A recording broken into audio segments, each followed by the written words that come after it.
we've been encouraging you to go to schools wherever you are. Come back with a degree so that you become a skill, because you have the opportunities, best opportunities on earth if you are in the US, or if you are in Canada, or if you are in Australia, or in Europe. But for you guys who are in the US area, those enormous opportunities, make use of them so that you educate yourself. First, it's good for yourself as an individual and for your immediate family that is with you. And it's also good for us in South Sudan. If you wish to come, because our call is, once you have skilled yourself, come. So that we have the necessary manpower to run the schools, to run the hospitals, to run good water, to run the agriculture, to run and construct the roads.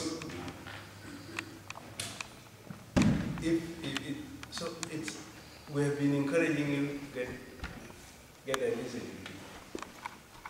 We also now, because of the war, not many Southern Sudanese have been entering business. We looked at business, something which was only being done by Northern Sudanese. Okay, we have split the country into two now. We have our own country. Will we bring the business people from abroad? If your economy is not in your hands, then you are not independent. Your economy must be in your hands. So we expect you, who have come to the US, to learn how to run a business. And with the money you make, you start establishing a business. Down there in your country of origin.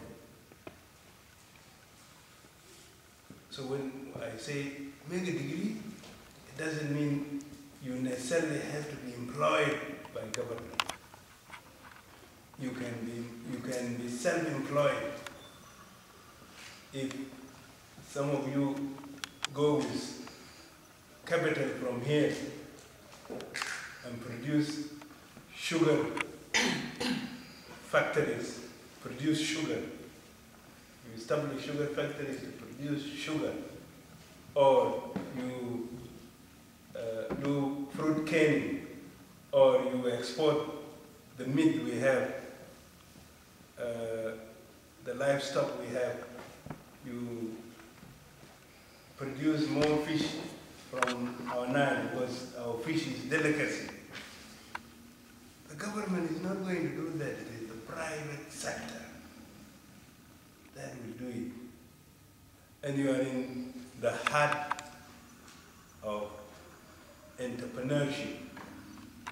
And when people talk of American dream, it's what the individual can do, see, in business. So we expect some of you at least to accumulate little capital, or to be very clever indeed, to take some of the business people here and you become partners in Southern Sudan with them.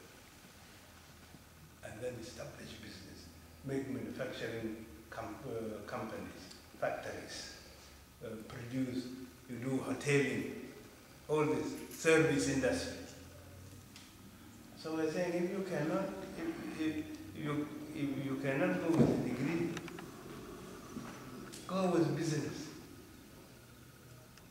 As Southern diaspora, because we have come to the first world, developed world. We also call on you, if you think these two are so difficult for you, Invest in your children. Because you have come with your kids here, or if you came, you married, you now have children. Invest on them. Let them go to school. Let them learn the life in this country, the entrepreneurship in this country.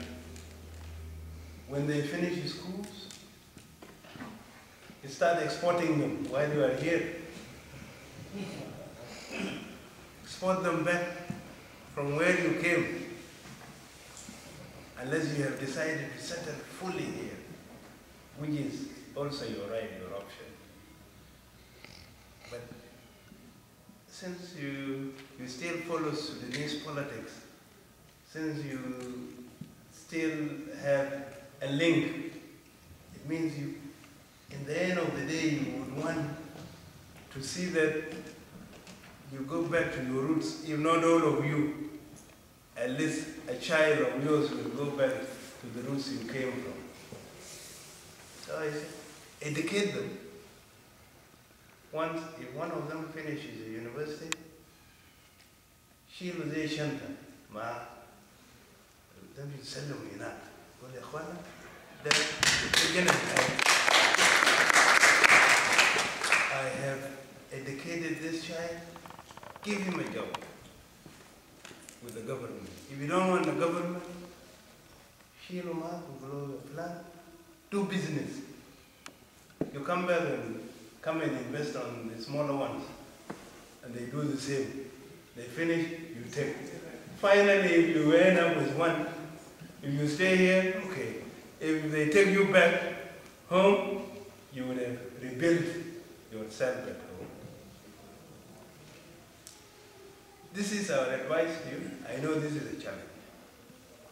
In the church yesterday, I was told by one leader, he said,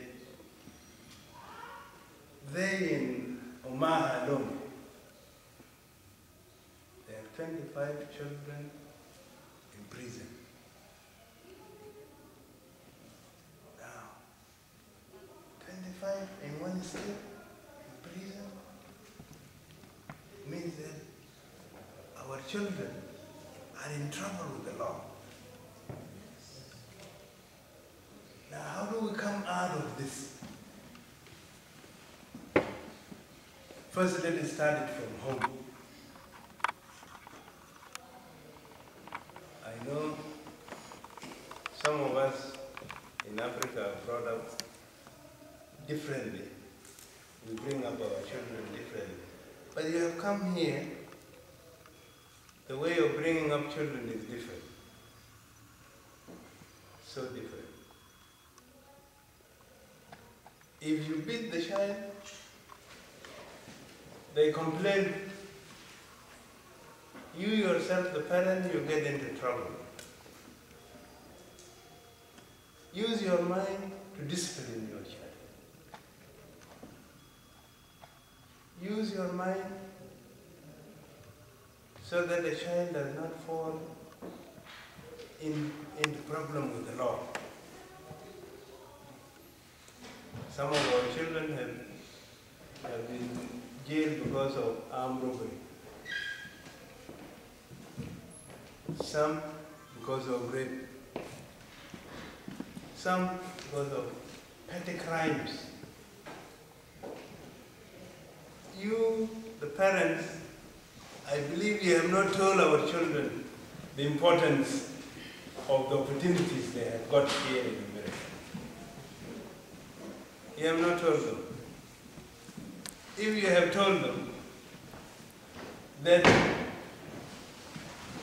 you came to this place because of a war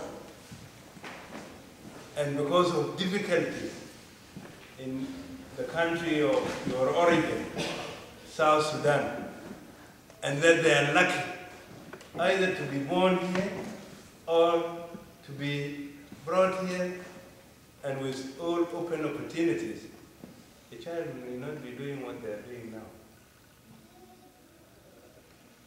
I think first responsibility is you. Bring up the children the way the Americans brought up their children.